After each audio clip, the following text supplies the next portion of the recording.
East West ইউনিভার্সিটির সাবেক শিক্ষার্থী তাসবির হোসেন শিহানকে কুপিয়ে হত্যার প্রতিবাদে বিক্ষোভ সমাবেশ করেছেন শিক্ষার্থীরা।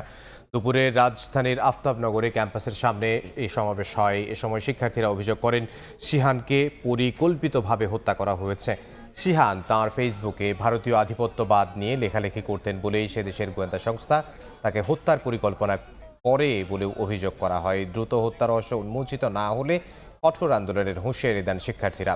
গাজীপুরের কালিয়াকৈরে গত বৃহস্পতিবার ভোর ৫টার দিকে ইস্ট ওয়েস্ট ইউনিভার্সিটির সাবেক শিক্ষার্থী তাসবির হোসেন শিহানকে কুপিয়ে হত্যা করে দুর্বৃত্তরা। ভারতীয় আধিপত্যের বিরুদ্ধে ছিল, সেই ক্ষেত্রে আবরার ফাহাদকে যেভাবে হত্যা করা হয়েছে, আমরা এই কারণে সন্দিহান এবং সন্দেহ প্রকাশ করছি কোনোভাবে ভারত যদি এই ঘটনার সাথে জড়িত থাকে এটা আশ্চর্য হওয়ার কোনো কিছু নেই। দেখা যায় যে তারা মহাসড়ক পুলিশের কাছে দিতে বলে, মহাসড়ক পুলিশ আবার থানার কাছে দিতে বলে।